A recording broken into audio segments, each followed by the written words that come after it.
methodology that was stated in the TOR. There was a desk review. The desk review was data information provided by the Central Agency for Public Mobilization and Statistics and different ministries and agencies like the Ministry of Planning and Ministry of Finance. The desk review also involved government documents and reports, national, international reports, national sectoral strategies, plans, and policies, the 2014 Constitution, agreements, conventions, laws, decrees, and regulations. And of course, we used as a benchmark the African countries' self-assessment published reports from various countries like Sudan. We also, the Technical Research Institutes also conducted semi-structured interviews, interviewing former and current government officials, private sector, and civil society representation. There was a household survey done by, of course, the Center for Surveys and Statistical Applications in Cairo University. The sample included 1,808 households across governorates, covering urban and rural areas, included in the groups of questions covered from different issues related to the APR questionnaire, covering participation, service provision, unemployment, inflation, and poverty.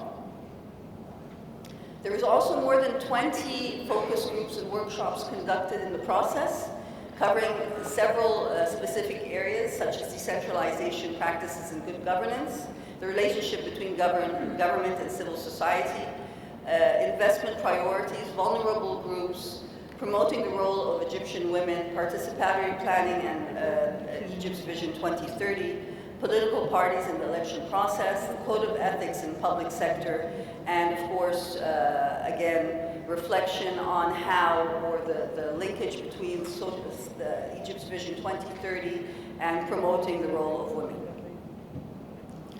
What made this process different than any other country involved in the APRM process? This country, again, as I said before, was based on good governance practices. It was a very transparent, participatory process involving academic but policy-oriented institutions, covering primary and secondary data. And what really standed out, and I think Her Excellency His Excellency Professor Gamberi also stated the idea of harmonizing between the Country National Action Plan, Egypt's 2030 vision, and the report itself. We had political support and commitment from all of the cabinet and, of course, the president. And what really also made a difference in this report is it's 100% homegrown, no external or financial technical support of any kind. The final stage was the translation and the actual choosing of who's going to translate the document itself. Just to bear in mind, the TRIs abided at the end by research ethics, reliability, validity, and the base of assessing objectivity and credibility of the base review. The final results were validated by the committee and also by stakeholders to ensure the objectivity and validity and the coverage. The first draft was reviewed and edited by subcommittees, and the final draft submission and translation into English. Choosing the translation agency itself was done according to good governance practices. There was a committee selected by the National APR committee members. We called them the procurement team. There was a tender. There was a pre-qualification long list. The technical and financial proposal submitted to the committee was given by the translating companies. We looked at the sample of work they submitted. We shortlisted. We called them for interviews and presentations, and there was a final selection at the end and contract award. At the end of the process, we were supposed to hand in also a national program of action. Under his leadership, Ambassador Ashraf Rashid decided that this should be done under the auspices of the Ministry of Planning, because the Ministry of Planning is responsible for Egypt's Vision 2030. So in collaboration with the Ministry of Planning, Monitoring and Administrative Reform, there was a committee formed, headed by the Minister of Planning, Dr. Hala Said, Her Excellency Dr. Hala Said. The committee comprised of 7 members, headed by, of course, His Excellency Ambassador Ashraf Rashid, Professor Dr. Saleh Sheikh, myself, Dr. Khaled Zakaria Amin, and 2 external members from the APRM committee, Dr. Samiha Fawzi, Professor of Economics at Cairo University, and Dr. Alia Salman, a governance expert. This is the process itself. I just wanted to give you an idea on the National Management Institute, which I am the executive director to, and how it was involved in the process itself. For those that do not know the National Management Institute, it's the training arm of the Ministry of Planning and Administrative Reform. And we have developed several initiatives to be able to deliver diverse aspects of training, consultancy, policy papers within public administration. So I was involved in the process itself through being the head of the Governance Center and also the executive director of the National Management Institute. Also to align with the report itself, there were 2 initiatives that we thought would complement what we did. First of all, in April 2019, the initiative was announced, the initiative on Training Network for Management Institutes in Africa. We call it TENMEA. This initiative was announced in April 2019 during the first African Forum on Governance and Development, while participating in the meetings of the African Peer Review Mechanism in Sharm el-Sheikh. What is TENMEA? TENMEA's mission is to make significant contribution to the application of good public governance principles within the African continent through comprehensive training, consultancy, career development, and research services to achieve aspirations of Agenda 2063. TENMEA aims to strengthen the role of active institutional players in the continent, works as a catalyst which facilitates the interaction of information exchange among African institutes and non-state actors. Among the activities, again, that we provide through this network is training, career guidance services, consultancy, and institutional development, as well as publications. The activities involved here, this is a sample of the activities we will provide as one of the mechanisms in the implementation of good governance practices is offering world-class training programs like the African Women Leadership Program, which Ambassador Mona will shed light on. Online training programs through the TENMEA's educational platform, TOT modules, disseminating available scholarship opportunities, offering short-term internship opportunities for young African civil servants, and issuing periodical newsletter to disseminate best practices and success stories of member organizations. Documenting of Egyptian initiatives related to the Agenda 2030 and conducting joint publications in the field of public management.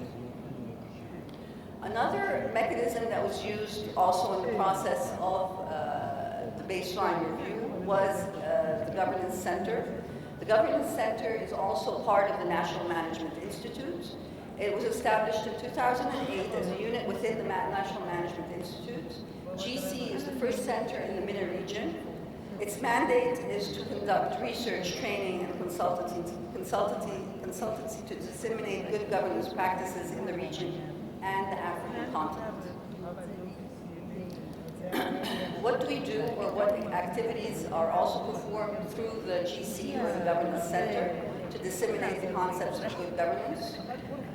We were responsible for supporting the internal monitoring and governance units in the 30 ministries. We also contributed to the transparency and efficiency pillar in the Sustainable Goals 2030, Egypt's Vision 2030.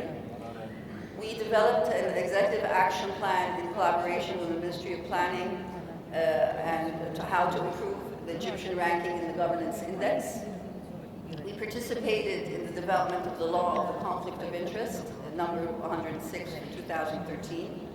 We participated in drafting also the civil service law for 2016.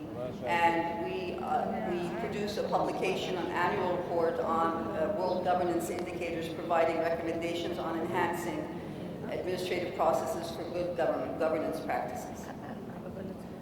Among other activities we were involved in was the updating of the Code of Ethics or Code of Conduct for Civil Servants, a training manual for public servants on fighting and measuring corruption, developing proposals for the National Anti-Corruption Strategy. We supported the strategy both in 2014 and the updated version of 2019.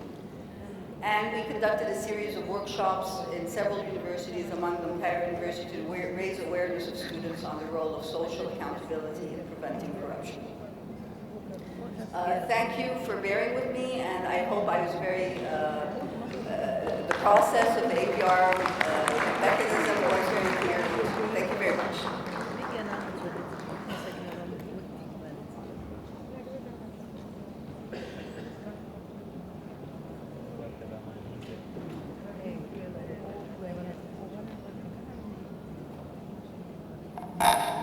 Thank you, Dr. Sharifa.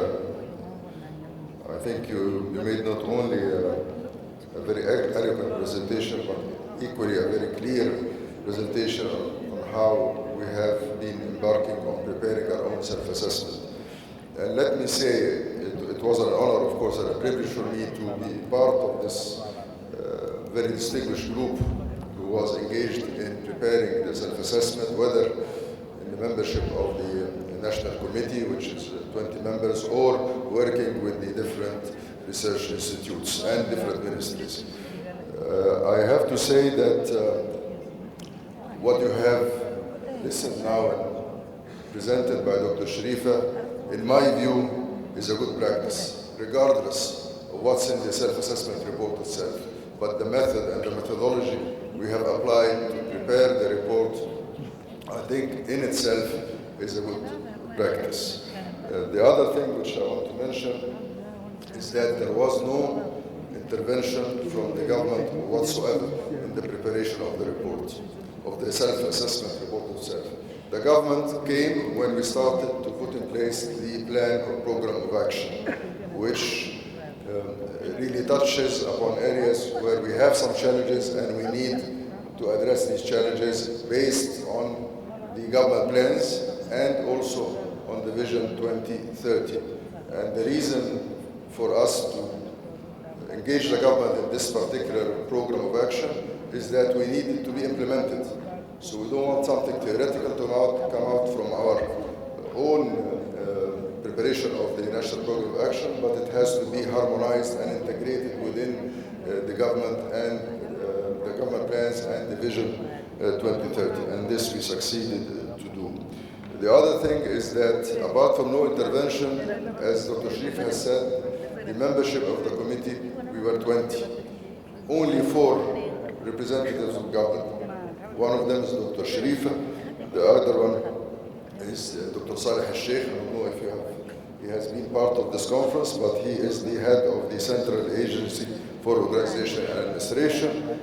The third person was from the Ministry of Justice, and then we had one representative from the Central Authority for Public Mobilization and Statistics. This is all. The rest are 4 members of parliament, and then you have NGOs from the different sectors of the society, starting from the Federation of Industries, Federation of Chamber of Commerce, youth,